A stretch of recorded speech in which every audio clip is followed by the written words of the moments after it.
श्री गणेश शर्मा।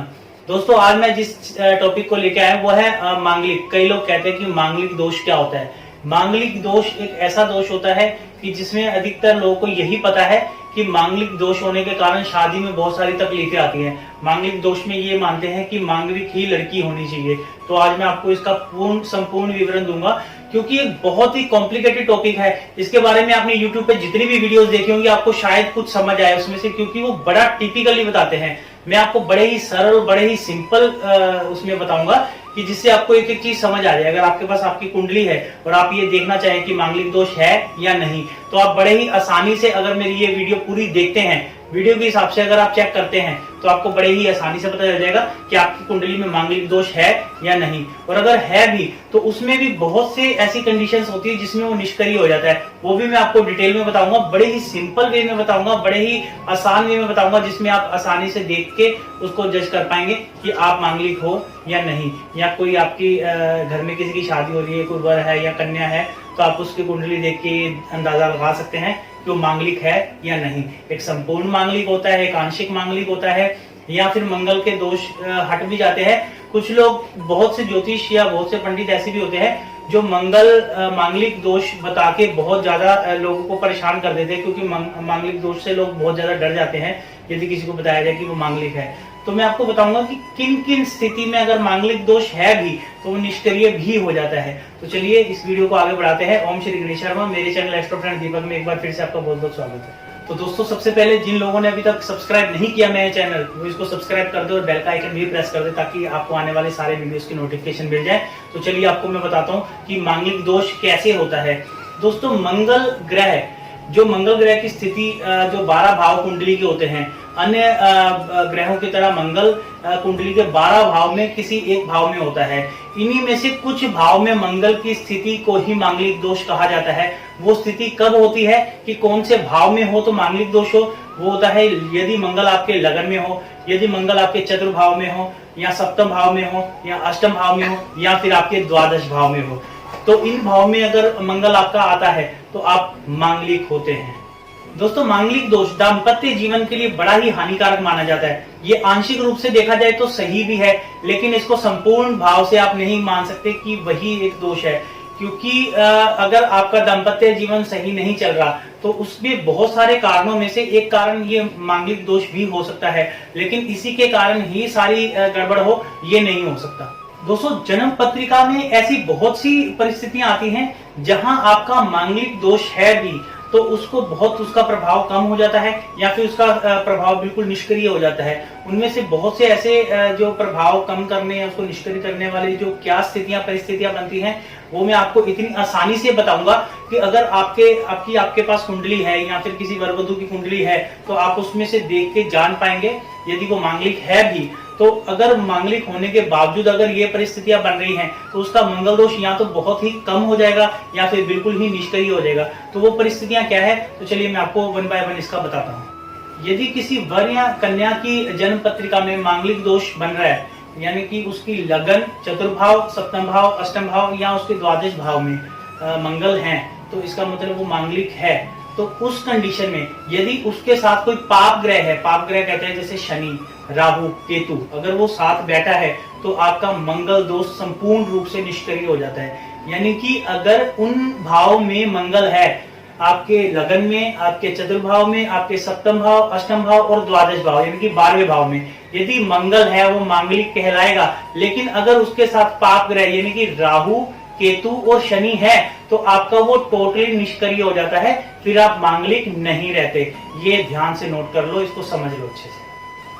यदि मंगल पर, यदि आप मांगलिक हैं, यानी कि वही लगन, चतुर, सप्तम, अष्टम और द्वादश भाव में मंगल आपके बैठा है और आप मांगलिक हैं, यदि उस पर गुरु की दृष्टि जाती है, गुरु की दृष्टि जाने का मतलब ये होता है, क्योंकि टेक्निकल लैंग्वेज है कि गुरु की दृष्टि जाती है, आपको कैसे पता चलेगा, यही टेक्निकल को मैं आपको इजी वे में बताने जा रहा हूँ कि अगर उस पे गुरु की नजर का मतलब है कि या तो गुरु उसके साथ बैठा हो या फिर उसके सामने हो। जो मंगल जहां बैठा है उसी के खाने के सामने अगर गुरु बैठा है तो आपका मंगल दोष निष्क्रिय हो जाता है। इससे ये बड़े इजी वे में मैं आपको बता रहा हूँ कि आप खुद भी इसको देख सकें। दोस्तों यदि लगन में मंगल अपनी सब राशि मेष के साथ हो, सब राशि का मतलब ये होता है ये भी मैं आपको क्लियर कर दूं, ये भी आपको कोई भी नहीं बताएगा, सब राशि कोई नहीं जान पाता। सब राशि होते हैं या तो स्वामी राशि या फिर उस स्वामी राशि की मित्र राशि। जैसे जो देव ग्रह होते हैं उसके देव ग्रह मित्र होते हैं, जैसे जो पाप ग्रह होते हैं उनके पाप ग्रह मित्र होते हैं। तो ऐसे ही जो सब राशि होती है, यदि लगन में मंगल अपनी सब राशि मेष के साथ हो तो भी आपका वो निष्क्रिय हो जाता है, अथवा चतुर्भाव में वृश्चिक के साथ हो, अपनी सब राशि वृश्चिक के साथ हो तब भी उसका प्रभाव निष्क्रिय हो जाता है, अथवा मकरस्थ होकर सप्तम भाव में स्थित हो तो उस कंडीशन में भी आपका मांगलिक दोष टोटली निष्क्रिय हो जाता है। तो मैं आपको आगे बताता हूँ, एक एक पॉइंट वाइज आप इसको नोट करते जाए कि किन कंडीशन में आपका मांगलिक दोष जो है निष्क्रिय भी हो जाता है। ऐसा नहीं कि मंगल दोष आ गया तो वो आ ही गया, इसको निष्क्रिय भी बहुत तरीके से हो जाता है। हमारे जो शास्त्र हैं इसमें सब चीजों के बहुत सारे तोड़ भी बताए गए हैं।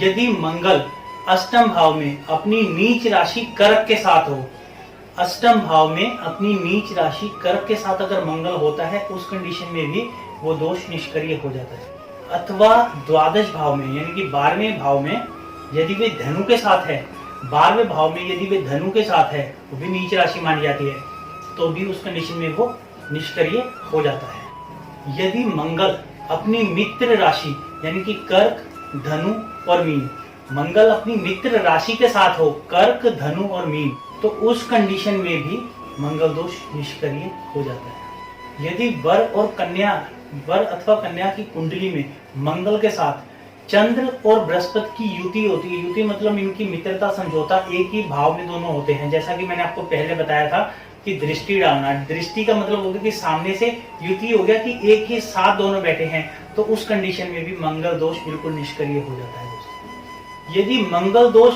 चतुर्भाव में, मंगल आप मांगलिक हो और चतुर्भाव में मंगल आपके बैठा है, तो उस कंडीशन में पत्नी के साथ तो थोड़ी खटपट होगी, लेकिन आपकी भाइयों के साथ ज्यादा दिक्कत आ जाएगी, क्योंकि ये भाइयों के लिए थोड़ा सही नहीं माना जाता। यदि आप मांगलिक हो और आपका मंगल आपके द्वादश भाव में यानी कि 12वें भाव में बैठा हुआ है, द्वादश भाव में अगर आपका मंगल है तो इसमें आपको डरने की कोई जरूरत नहीं, क्योंकि सबसे हल्का आंशिक मांगलिक माना जाता है।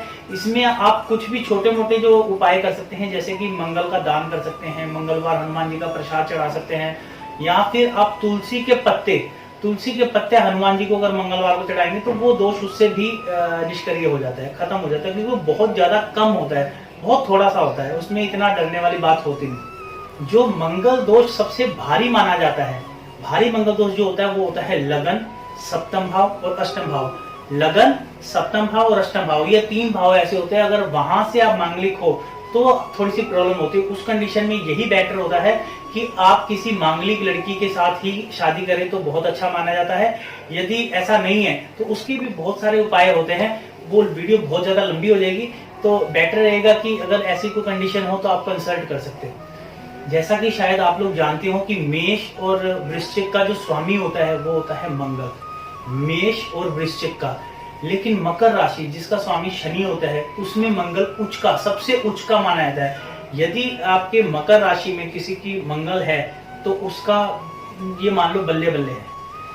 दोस्तों कुछ ज्योतिष ये तो सिद्ध कर देंगे कि आप मांगलिक हो, आपकी कुंडली के आधार पे वो ये तो सिद्ध कर देंगे, आपको बता देंगे कि आप मांगलिक हो, लेकिन शायद वो ये आपको नहीं बताएंगे कि किन किन कंडीशन में वो मंगल दोष आपका कट भी रहा है, कम भी हो रहा है और उसके प्रभाव निष्क्रिय भी हो जाते हैं। बहुत सारी ऐसी जो कंडीशन है जो मैंने आपको बताया, तो आप इसको 1 बाय 1 स्टेप वाइज इसको देखिए, चेक कीजिए कि अगर आपने किसी को कुंडली दिखाई हो, अगर वो आपको बता रहा है कि आप मांगलिक हो, तो आप जो मैंने परिस्थितियां बताई, क्या ये देखो ये परिस्थितियां उसमें बैठ रही हैं, अगर ये परिस्थितियां बैठ रही हैं तो आपका मंगल दोष निष्क्रिय भी हो जाता है। काफी लोग एक एग्जाम्पल देते हैं, ज्यादातर मंगल दोष अगर किसी से बात करें जो रेखा का एग्जाम्पल देते हैं, एक्ट्रेस जो रेखा है कि उसकी 4 शादियां, उसके चारों पति मर गए, ऐसे हुआ वैसे हुआ, तो इसलिए लोग डरते भी है क्योंकि वो बहुत बड़ा एक एग्जाम्पल सामने आया था।